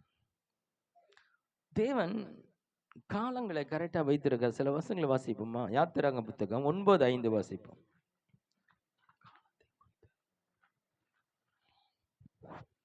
மேலும் நாளைக்கு கர்த்தர் இந்த காரியத்தை தேசத்தில் செய்வார் என்று சொல்லி கர்த்தர் ஒரு காலத்தை குறித்தார் என்றும். கர்த்தர் ஒரு காலத்தை குறித்தார். ரொம்ப முக்கியம். ஒருவேளை இந்த காலங்கள் நமக்கு தெரியாம இருக்கலாம். எனக்காக ஒரு நாள் குறிக்கப்பட்டிருக்கிறது. எனக்காக ஒரு நாளை தேவன் குறித்திருக்கிறார். எனக்கு ஒரு அற்புதம் செய்யும்படியாக, எனக்கு ஒரு அதிசயத்தை செய்யும்படியாக, என் வாழ்க்கையை உயர்த்தும்படியாக, என்னை மேம்படுத்தும்படியாக. ஒருவேளை அதை அறியக்கூடிய எனக்கு ஞானம் இல்லாமல் இருக்கலாம். அதை நம்பக்கூடிய சூழ்நிலை இல்லாமல் இருக்கலாம். நான் ஒண்ணு புரிஞ்சுக்கணும், கர்த்தர் எனக்காக ஒரு நாள் குறித்து வைத்திருக்கிறார். ஹல்லேலூயா. நான் சொல்றேன், இங்க இருக்கிற எல்லாருக்காகவும் கர்த்தர் ஒரு நாளை குறித்திருக்கிறார். எதை நீங்க பெருசா எண்ணிக்கொண்டு இருக்கீங்களோ, எதை எதிர்பார்த்து கொண்டு இருக்கிறீங்களோ, கர்த்தர் உங்களை கை நாளை குறித்து இருக்கிறார். ஹல்லேலூயா. அதை நீங்க புரிஞ்சுக்கணும்னு அவசியம் இல்லைங்க. அது எந்த நாளுன்னு அறிஞ்சிருக்கணும்னு அவசியம் இல்லை. அது இந்த நாளும் இருக்கலாம். நாம் நம்ப வேண்டியது ஒண்ணுதான், எனக்காய் ஒரு கர்த்தர் ஒரு நாளை வைத்திருக்கிறார். அந்த நம்பிக்கையே போதும். ஹல்லேலூயா. கர்த்தர் நாளை வைத்திருக்கிறார். எபேசியர் 1:4 வாசிக்கலாம்.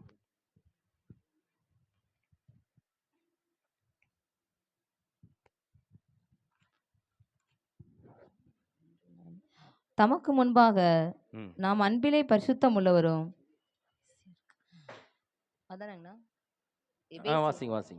தமக்கு முன்பாக நாம் அன்பிலே பரிசுத்தம் உள்ளவர்களும் குற்றம் இல்லாதவர்களுமாய் இருப்பதற்கு உலக தோற்றத்திற்கு முன்னே கிறிஸ்துவுக்குள் நம்மை தெரிந்து கொண்டபடியே பிரியமானவருக்குள் நம்ம எதிர்கால பத்தி பேசிருக்கிறோம்ல. உலக தோற்றத்துக்கு முன்னே நம்மளை முன்னுக்கு வச்சுட்டாங்க பாருங்க. நம்ம இன்னைக்கு நடக்க போறதை பேசிட்டு இருக்கிறோம்.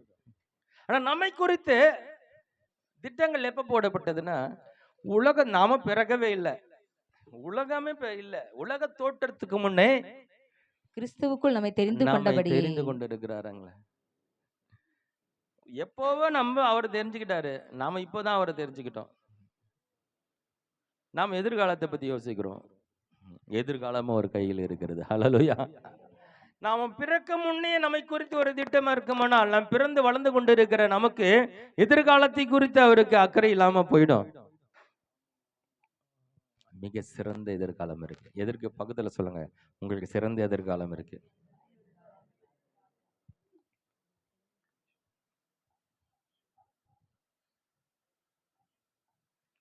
சிறந்த எதிர்காலம் இருந்தா என்ன ஆகும்? கவலை காணாம போயிடும். கவலை சந்தோஷம் வந்துடும் இல்லையா? இது சொன்ன மாதிரிதான். நான் எனக்கு பிச்சை எடுத்துட்டேங்கிறேன், எனக்கு எந்த ஆதரவும் இல்லை, எனக்கு எந்த தொழிலும் தெரில. நான் ஒரு பிச்சை எடுக்கிறேன்னு வச்சுங்களேன். ஆனால் ஒன்று இப்போ எனக்கு புரிய வந்துருச்சு, எனக்கான ஒரு சொத்து இருக்குது, எனக்காக ஒரு சொத்து வரப்போகுது, நிச்சயமாக வரும், அது ஒரு 2 மாசத்துல வந்துடும் அப்படின்னு நினச்சிங்களேன். 2 கோடி ரூபாய் எனக்கு சொத்து வரப்போகுதுன்னு. ஆனால் இப்போ நான் பிச்சைக்காரன் தான். ஆனால் என் மனநிலை எப்படி இருக்கும்? இப்போ பணக்கார மாதிரி பேச ஆரம்பிச்சிருவேன். சே, பிச்சை எடுக்கிறத இன்னைக்கு விட்டுருவேன். நான் 2 கோடி வரப்போது நான் என்னென்ன பண்ண அப்படி யோசிக்க ஆரம்பிச்சிடுறேன். 2 கோடி வந்தால் நான் என்ன பண்ணுவேன், என்னென்ன பண்ணலாம், வீடு வாங்கலாமா, கார் வாங்கலாமா, யோசிப்பீங்களா இல்லையா? இப்ப எதிர்காலத்தை குறித்த எண்ணங்கள் வந்துடும் இல்லையா? நிகழ்காலத்தை மறந்துடுவே இல்லையா? அது போலதான் ஒருவேளை உங்களுடைய நிகழ்காலம் இதுவரையில கடந்து வந்த காலம் எப்படி வேணா இருக்கலாம். அது வேதை நிறைந்த காட்களா இருக்கலாம், முட்கள் நிறைந்த ஒரு பாதை நிறைந்த காலங்களா இருக்கலாம். ஆனா உன் எதிர்காலத்தை குறித்த தேவன் பேசும்போது உனக்கு எப்படி நம்பிக்கை உண்டாகணும்னா, இந்த நிகழ்காலம் மறந்துட்டு எதிர்காலத்தை குறித்து நோக்கி பார்க்கணும். அல்லேலூயா. சொல்ல, விசுவாசத்தை துவக்கிறவரும் முடிக்கிறவருமாகிய கர்த்தரை நோக்கி. நம்ம விசுவாசத்தை துவக்கினவர் அது ஒரு முடிவு கொண்டு வருகிறாராம். எதை நீங்கள் விசுவாசித்தங்களோ அது உங்க வாழ்க்கையில அது நடக்கும்போது அந்த நீங்க விசுவாசித்த அந்த காரியம் ஒரு முடிவுக்கு வருகிறது. அவ்வளோ இருக்கீங்களா? விசுவாசத்தை கர்த்தர் செய்வாருன்னு உங்களை நம்பிக்கை உங்களுக்கு கொண்டு வந்தது யாரு? தேவன். அந்த நம்பிக்கை எப்போ நிறைவு செய்கிறார் என்றால், நீங்கள் எதை செய்வார் என்று விசுவாசித்தீங்களோ அது உன் வாழ்க்கையில நிறைவேறும் போது அந்த விசுவாசம் முடிவுக்கு வருகிறது. ஹலோ, கண்டிப்பா ஒரு முடிவு இருக்கு. ஹல்லேலூயா. விசுவாசத்தை துவக்கிட்டு பாதியில விடுகிற தேவன் அல்ல, அவர்தான் உன்னை தேடி வந்தார். அன்றைக்கு ஆபிரகாமை வெறுமையான பாத்திரம் என்று அவனுக்கு இருக்கிற பிரச்சனையை அவர் தேடி வந்தார். நீங்களோ அவரை தெரிந்து கொள்ளவில்லை. நான் உங்களை தெரிந்து கொண்டேன். எல்லாமே அவர்தான். அவர் நம்மை தெரிந்து கொண்டிருக்கிறார். அவர் மேல் திட்டம் வைத்திருக்கிறார். அவர் நம்மை அறிந்திருக்கிறார். அவர் நம்மை புரிந்திருக்கிறார். அவர் நம்ம மேல் திட்டம் வைத்திருக்கிறார். அவர் நமக்காக எல்லாவற்றையும் வைத்திருக்கிறார். கர்த்தருக்காக தான் நாம் இந்த உலகத்துல பிறந்திருக்கிறோம். இதெல்லாம் நமக்கு புரிய வரும் பொழுது நம்முடைய வாழ்க்கையில எதிர்காலத்தை குறித்து நமக்கு பயம் இல்லை. வெறுமையானதை முன்னறிந்ததால் தேடி வந்து என் படகில் ஏறிக்கொண்டாரே. வெறுமையானதை முன்னறிந்ததால் தேடி வந்து என் படகில் ஏறிக்கொண்டாரே. இரவு முழுவதும் பிரயாசப்பட்டும் நிரம்பாத என் படகை நிரப்பிவிட்டாரே. இரவு முழுவதும் பிரயாசப்பட்டும் நிரம்பாத என் படகை நிரப்பிவிட்டாரே.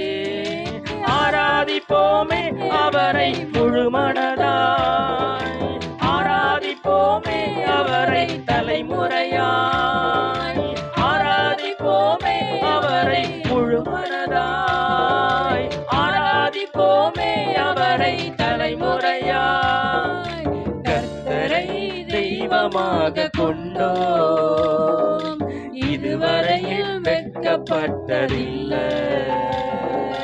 அவரையே ஆதரவாய் கொண்டோம், நடுவழியில் நின்று போவதில்லை.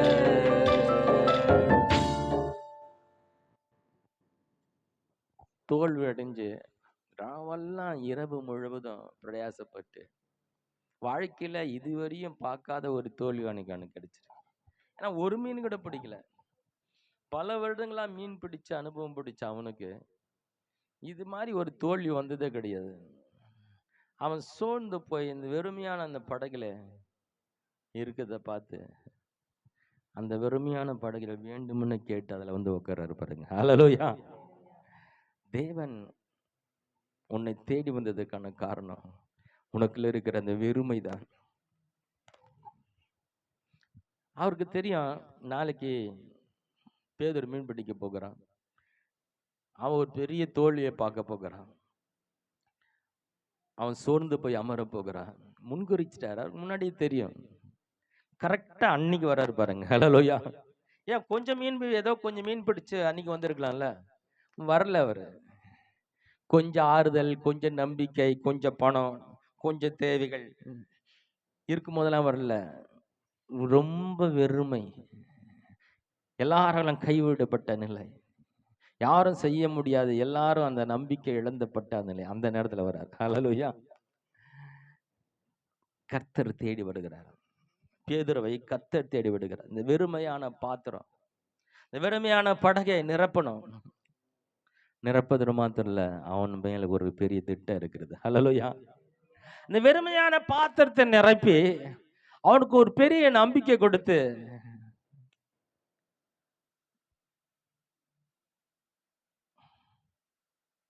அவர் பின்னாடியே திரும்பி வரும்படியாக அப்படிப்பட்ட ஒரு நம்பிக்கை அவனுக்கு உண்டாகுது பாருங்க. ஹல்லேலூயா. இதுவரையில நீ மனுஷரை நீ மீனை பிடிக்கிறவனா இருந்தா, இனி நான் உன்னை மனுஷரை பிடிக்கிறவன் ஆக்குவேன், நீ என் பின்னே வா அப்படின்னு சொன்ன உடனே இதுக்கு மேல உலகத்துல ஒண்ணுமே இல்லைன்னு சொல்லி எல்லாத்தையும் விட்டுட்டு தூக்கி போட்டு அவர் பின்னாடி வந்துட்டான். ஹல்லேலூயா. அந்த சின்ன வெற்றி இந்த ஒரு பாத்திரத்தை நிரப்பினதை பார்த்த உடனே, அந்த படகை நிரப்பினதை அவன் பார்த்த உடனே அவனுக்கு ஒண்ணு புரிஞ்சிடுச்சு. இனி என்னுடைய வாழ்க்கையில எல்லாம் நிரம்பி வழிகிற வாழ்க்கை தான்.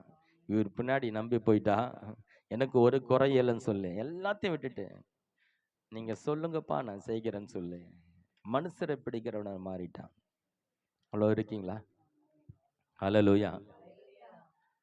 உன் வெறுமை தான் ஆண்டவருக்கு பிடிச்சிருக்கு, உன் இல்லாமை தான் அவருக்கு பிடிச்சிருக்கு, உன் பலகீனம் தான் அவருக்கு பிடிச்சிருக்கு, உடைய தள்ளப்பட்ட நிலை அவருக்கு பிடிச்சு, எல்லாரும் புறக்கணிக்கப்பட்ட நிலை அவருக்கு பிடிச்சிருக்கு, நீ தான் அவருக்கு வேணும்.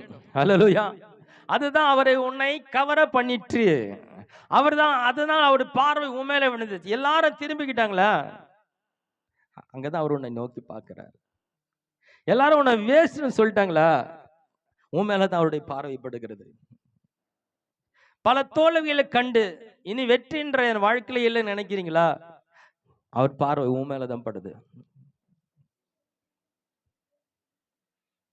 நான் ரொம்ப கீழே போயிட்டேன், இனி என்னுடைய வாழ்க்கையில மேல வருவதற்கு ஒரு துளிய வாய்ப்பு இல்லை நினைக்கிறீங்களா?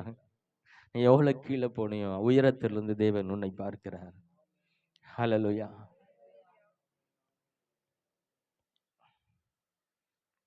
பாருங்க, கணவன் மரிச்சிட்டான், மாமனாரை மரிச்சிட்டாரு, சொந்த தேசம் எல்லாம் போச்சு, விதவியான ஒரு மாமியாரோடு அந்த ரூத் என்ற மகள் எதிர்காலத்தை குறித்த எந்த ஒரு நம்பிக்கை இல்லாம அந்த மாமியாருக்கு உதவியா தன் தேசத்தை இனத்தை எல்லாத்தையும் விட்டுட்டு, அந்த வாலிபத்தில் அவ வேற ஒரு கல்யாணம் பண்ணி ஓடி போயிருக்கலாம். ஆனால் அந்த நகோமிக்காக பின்தொடர்ந்து வருகிறார்.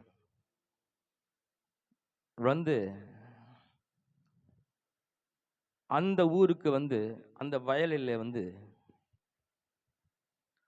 அந்த நெற்கதிர்கள், சிதறப்பட்ட கதிர்களை பொறுக்கி கொண்டிருக்கிறார். அது தற்செயலாய் போவாசுடைய நிலைமை இருந்தது. டைமிங், காலங்கள் அவர் கரத்தில் இருக்கிறது. ஹல்லேலூயா. தேவ திட்டம் ரூத்தின் மேல் இருந்தது. அவள் அந்த இயேசுடைய சரித்திரத்துல வரணும், அவளுடைய திட்டம் மேல இருந்து அவளுக்கு தெரியாது. ஓ, நமக்கு புருஷனும் இல்லை, மாமியாரும் விதவை, நானும் விதவை, என்னுடைய வாழ்க்கை இந்த ஒரு வேலைக்காரியா கூட இல்லை, நான் வேலைக்காரிலும் கீழே, வேலைக்காரி லிஸ்ட்ல கூட இல்லை, பொறுக்கிற லிஸ்ட், பிச்சை எடுக்கிற லிஸ்ட். அது பிச்சை, அந்த வயல்வெளியில சிதறப்பட்ட அந்த கதிர்களை பொறுக்கிற வேலைன்றது பிச்சை எடுக்கிற மாதிரி தான். அது அங்கங்க கொஞ்சம் போட்டுருப்பாங்க, விட்டுட்டு போவாங்க, அதை இறக்கி எடுத்துட்டு அதை பொறுக்கி எடுத்துட்டு அதை கொண்டு பிழைப்பு நடத்துவது, அதுதான் வாழ்க்கை. அந்த பொறுக்கி கொண்டு இருந்த அந்த ரூத்துடைய வாழ்க்கையில தேவ திட்டம் இருந்தது. அவள் பொறுக்கிற நிலம் போவாசுடையதா இருந்தது. தேவன் அந்த போவாசுடைய கண்களில அந்த ரூத்தை மிக அழகான பெண்ணாய் காட்டுகிறார். ஹல்லேலூயா. அதுதான் டைமிங், அதுதான் காலங்கள் தேவனுடைய கரத்தில் இருக்கிறது. இதுவரை துக்கத்தை பார்த்து கொண்டிருக்கேன், இழப்பை பார்த்து கொண்டிருந்த, இதுவரையில நஷ்டத்தை பார்த்து கொண்டிருந்த, இதுவரையில கண்ணீரை பார்த்து கொண்டிருந்த ரூத்தின் வாழ்க்கையில போவாசுடைய கண்களிலே தேவன் கிருபை கிடைக்க செய்கிறார். பார்வை அப்படி திருப்புகிறார். கல்யாணமே வானான்னு இருந்த அந்த போவாசுடைய பார்வை அந்த விதவை பெண் ரூத் மிக அழகாய் தெரிகிறார். ஹலோ, இருக்கீங்களா? நீங்கள் தேவ திட்டத்தில் இருந்தா பார்க்காதவங்கள பார்ப்பாங்க. ஹல்லேலூயா. பெரிய பெரிய ஆட்களுடைய பார்வை உங்கள் மேல் விழும். உயர்ந்த மனிதருடைய பார்வை உங்கள் மேல் வரும். ஒரு பார்வையினுடைய வாழ்க்கையை மாற்றிவிடும். அந்த போவாஸ் அவருடைய பார்வை இந்த ரூத்துடைய சரித்திரத்தை மாற்றிவிட்டது. ஹல்லேலூயா. மிகப்பெரிய பணக்காரனுக்கு மனைவியாக வேத சரித்திரத்துல பங்கு கொண்டவளாய் மாறிட்டா. தேவ திட்டம் உங்க மேல இருக்கு. தேவ திட்டம் உங்க மேல இருக்குதுங்க. எதிர்காலத்தை குறித்து ஒரு நாளும் கவலைப்பட பிசாசு சொல்லுவான், அவ்வளவுதானா, இது ஏன் உன் கதை முடிஞ்சிடுச்சா, இப்படி ஏதான் போனமா, எதிர்காலம் என்ன ஆக போகுது, உனக்கு யாருமே இல்லையே, யாரும் உதவி பண்ணுமா, லைஃப் இவ்வளவுதானா, இந்த கெட்ட பேரோட போனோமா, இந்த வறுமையில தான் வாழ்ந்து கொண்டு இருக்கணுமா, இந்த துக்கத்தோட வாழணுமா, பல காரியங்களை கொண்டு வருவான். நீங்க சொல்லணும், என் கர்த்தர் நல்லவர், ஹல்லேலூயா, அவருடைய தகப்பனாய் இருக்கிறார், நான் அவருடைய பிள்ளையா இருக்கிறேன், என்னை குறித்த பெரிய திட்டங்களை வைத்திருக்கிறார், நான் ஒரு ஆசீர்வாதத்தின் பாத்திரமா இருக்கிறேன். ஒரே நாளிலே என் வாழ்க்கையை அப்படி புரட்டி போடக்கூடிய தேவன் பெரியவராய் இருக்கிறார். ஒரே உயர்ந்த மனிதனுடைய ஒரே பார்வை என் லைஃபை சேஞ்ச் பண்ணிடும். ஹல்லேலூயா. ஒரு மனிதனுடைய பார்வையை உன் பக்கம் அப்படி திருப்பி விட்டுட்டா உன் கதை சேஞ்ச் ஆயிடும். ஹலோ, இருக்கீங்களா? உனக்காக தான் பேசுறேன். எதிர்காலத்தை குறித்து பயந்து கொண்டு இருக்கிறீங்க. இதே என் வாழ்க்கை வறுமை தானே, இதோ ஒரு கெட்ட பேரோடு நான் வாழணுமா, நான் எதுக்கும் உதவாதவன், வாழ்க்கையில முன்னேறாதவன், நீ ஒன்னுத்துக்கும் பிரயோஜனம் இல்லை, நீ எதுக்கும் லாய்க்கு இல்லை, இப்படிப்பட்ட வார்த்தைகளை கேட்டு கேட்டு மனம் நொந்து இருக்கீங்களா? கர்த்தர் உங்களுக்காக பேசுகிறார். ஹல்லேலூயா. நீங்க தெய்வ திட்டத்தில் இருக்கீங்களா? நீங்க தேவ திட்டத்தில் இருக்கீங்க. நல்லா நினைவு கொள்ளுங்க, உங்களுக்கு ஒரு டைமிங் இருக்குது, ஒரு காலத்தை நினைத்திருக்கிறார். ஹல்லேலூயா. அந்த பொறுக்கிற நேரம் அந்த போவாசினுடைய பார்வையை திருப்பி கரெக்டா நிறுத்துறாரு பாருங்க. ஹல்லேலூயா. யோசிப்பு வாலிபனா இருந்தான். ஆண்டவர் அவனுக்கு வாக்குத்தத்தம் கொடுத்திருந்தாரு, சொப்பனத்தை கொடுத்திருந்தாரு. ஆனா அந்த சொப்பனத்தின்படி எதுவும் நடக்கிற மாதிரி தெரியல, எல்லாம் வேற மாதிரி நடக்குது. எப்ப சொப்பனத்தை கண்டாலும் அப்ப வந்து பிரச்சனை ஆரம்பிச்சிருச்சு. முதல்ல சகோதரர்கள் வெறுக்கிறாங்க, கொலை பண்ண நினைக்கிறாங்க, குழியில தள்ளிடுறாங்க, திருப்பி அவனை வழிபோக்கட்டை வித்துடுறாங்க, அவன் வேறவனுக்கு வித்துடுறான், அவரை ஒரு போத்திபார் வீட்டுக்கு போறான், அங்கே அடிமையை வேலை செய்யறான், அங்க செய்யாத குற்றத்துக்கு செய்யாத பாவத்துக்கு சிறைச்சாலையில போறாங்க. இப்படி 13 வருஷங்கள் அந்த சொல்லப்பட்ட வாக்கு தத்தங்களுக்கும் அவன் வாழ்க்கைக்கும் சம்பந்தமே இல்லாம ஒண்ணு நடந்துட்டே இருக்கு. இப்போ ஒரு கடுங்காவல் தண்டனை இருட்டறையில போய் அமர்ந்து கொண்டு இருக்கிறான். அவன் நினைச்சிருப்பான், ஆண்டவர் சொன்னாரு, எதுவுமே என் வாழ்க்கையில நடக்கிற மாதிரி இல்லையே. அவன் அன்னைக்குதான் நினைச்சிருப்பான்னு நினைக்கிறேன். அவன் அன்னைக்குதான் நினைச்சிருப்பான்னு நினைக்கிறேன். கட்சியில இருட்டறையில உட்காந்து இருக்கிறமே, ஆண்டவர் சொன்னது எதுவும் இதுவரை நடக்கிற மாதிரி தெரியல, இன்னைக்குதான் ஒரு அற்புதம் நான் செய்ய போகிறேன். ஹல்லேலூயா. அவன் அன்னைக்கு நினைச்சானே, அன்னைக்கு முந்தின ராத்திரி தான் ராஜா ஒரு கனவு கண்டான். 7 பசுகள் அவலட்சணமா இருந்தது, 7 பசுகள் புஷ்டியா இருந்தது. அந்த 7 பசுக்களும் இந்த அவலட்சமான இருந்த அந்த 7 பசுக்களும் புஷ்டியான 7 பசுகளை தின்று போட்டது. இதுதான் கனவு. இந்த கனவுக்கு அந்த தேசத்தினுடைய ராஜாவுக்கு அர்த்தமே தெரியல, புரியல. யார் வரை கேட்கிற ஒண்ணு விளங்கல. அன்னைக்குதான் நினைச்சிருக்கிறான், யாரு? யோசேப்பு. 13 வருஷம் ஆயிடுச்சு. சகோதரர்கள் வெறுத்தாங்க, குழியில தந்தாங்க, அங்கேயே செத்து போயிருப்பேன், தண்ணி இல்லாத குழியில. அப்புறம் அடிமை வித்து போட்டாங்க, அவங்க அடிமையா வேலை செஞ்சேன், செய்யாத ஒரு தப்புக்கு என்ன கொண்டு வந்து ஜெயில போட்டாங்க, ஜெயில இருக்கிறவனுக்கு நன்மை செஞ்சேன், அவனும் மறந்துட்டான். இப்ப இருட்டறையில உக்காந்து இருக்கிறேன். இதான் வாழ்க்கையோ? இன்னும் எவ்வளவு நாள் ஆண்டவரே நான் கஷ்டப்படணும்? எப்பப்பா அவனுடைய வார்த்தை எனக்கு நிறைவேறுன்னு நான் நினைக்கிறேன். அன்னைக்கு அவன் நினைச்சிருப்பான். நான் சொல்லுறேன், இன்னைக்குதான் அந்த நாள். ஹல்லேலூயா. இன்னைக்கு நினைக்கிறல, நேத்து அதற்கான வேலை செஞ்சுட்டேன். உன்னுடைய வாழ்க்கைக்கு ஒரு புதிய துவக்கத்தை நான் கொண்டு வந்துட்டேன். அது நேத்து நடந்துச்சு. நேத்தே ஒருத்தனுக்கு சொப்பனை கொடுத்துட்டேன், அவனுக்காக வேலை செஞ்சுட்டு இருக்கிறான். சரி, இந்த சொப்பனுக்கு அர்த்தம் சொல்றவன் யாரு? தேடி கண்டுபிடிக்கணும், யாரால முடியல. நான் இங்கிருந்து இந்த சிறைச்சாலையில இருந்து சொப்பனை விளக்க சொன்னி ஒருத்தனுக்கு அற்புதம் நடந்தது, அவன் ராஜா கூட இருக்கிறான். அப்ப என்ன, முன்கூட்டியே தேவன் எல்லாம் பண்ணிட்டே இருக்கிறார். ஹல்லேலூயா. ஏதோ நடக்கல, இருட்டறையில் இருக்கு நினைக்கிறீங்களா? உனக்கான வேலைகளை தேவன் செய்து கொண்டிருக்கிறார். ஒரு டைமிங் வச்சிருக்கிறார். ஹல்லேலூயா. ஒரு நாளை முன்குறித்திருக்கிறார்.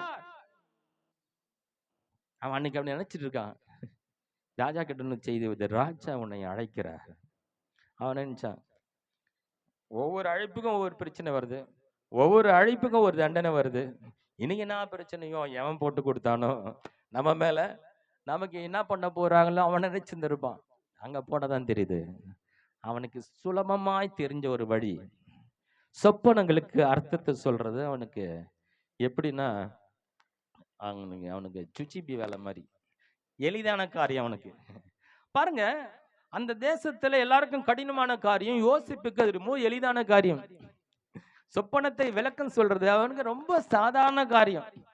ஆனா அந்த தேசத்துல அந்த மாதிரி ஒரு ஆளே இல்லை. பாருங்க, அவன் அப்படியா, இவ்வளவுதான பிரச்சனை, உடனே ஒரு விளக்கத்தை சொல்றான். 7 ஆண்டுகள் பஞ்சமும் 7 ஆண்டுகள் செழிப்பும் வரும்.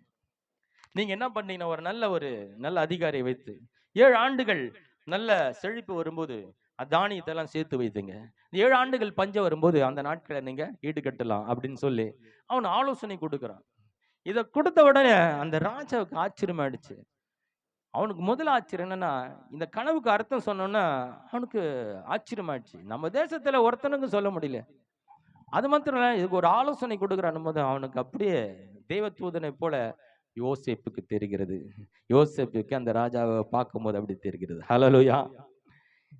பாருங்களேன், யாருக்கு உன்னை பெருசாக்கி காட்டணுமோ அவங்களுக்கு ஆண்டவர் காட்டுவார். ஹல்லேலூயா. அதுதான் டைமிங், அதுதான் நேரம், அதுதான் ஆண்டவருடைய கரத்தில் இருக்கிற காலங்கள். அந்த நேரத்துல உனக்கு காட்டி பெருசாக்கி காட்டுவார். ஹல்லேலூயா. அநேகருக்கு அழகாக்கி காட்டுவார். உன் அழுகை கூட அநேகருக்கு அழகாய் மாறிவிடும். ஹல்லேலூயா. உன் விதவை தன்மை கூட அந்த போவாசுக்கு மிக அழகாய் தெரிய வைப்பார் ஆண்டவர். ஹல்லேலூயா. காலம் நேரம் வரும்போது யாருக்கு உன்னை அழகா காட்டணுமோ அவங்களுக்கு காட்டுவார். ஹல்லேலூயா. யாருக்கு நீ சிறந்த ஞானியாய் காட்டணுமோ அவங்களுக்கு ஞானியாய் காட்டுவார். கர்த்தர் நல்லவருங்க. கண்களை மூடுமா? ஹல்லேலூயா. நன்றி தகப்பனே, மை ஸ்தோத்தரிக்கிறோம். அப்பா, மை ஸ்தோத்தரிக்கிறோம் ஐயா. மனிதனின் தூசணையில் மடைவதில்லை, நீரெந்தன் பக்கமுண்டு, தோல்விகள் எனக்கு இல்லை. மனிதனின் தூசணையில் மனமடிவடைவதில்லை, நீரெந்தன் பக்கமுண்டு, தோல்விகள் எனக்கு இல்லை. நாவுகள் எனக்கு எதிராய் சாட்சிகள் சொன்னாலும் வாராத நீருண்டு, ஒருபோதும் கலக்கமில்லை. நாவுகள் எனக்கு எதிராய் சாட்சிகள் சொன்னாலும் வாதாட நீருண்டு, ஒருபோதும் கலக்கமில்லை. நீங்க தான்பா எங்க நம்பிக்கை, உம்மையன்றி வேறு துணை இல்லை. நீங்க தான்பா எங்க நம்பிக்கை, உம்மையன்றி வேறு துணை இல்லை. கலங்கின நேரங்களில் கை தூக்கி எடுத்தவரே, கண்ணீரின் பள்ளத்தாக்கில் என்னோடு நடப்பவரே. கலங்கின நேரங்களில் கை தூக்கி எடுத்தவரே, கண்ணீரின் பள்ளத்தாக்கில் என்னோடு நடப்பவரே. உறவுகள் மறந்தாலும் நீர் என்னை மறப்பதில்லை, காலங்கள் மாறினாலும் நீர் மட்டும் மாறவில்லை. உறவுகள் மறந்தாலும் நீர் என்னை மறப்பதில்லை, காலங்கள் மாறினாலும் நீர் மட்டும் மாறவில்லை. நீங்க தான்பா எங்க நம்பிக்கை, உம்மையன்றி வேறு துணை இல்லை. நீங்க தான்பா எங்க நம்பிக்கை, உம்மையன்றி வேறு துணை இல்லை.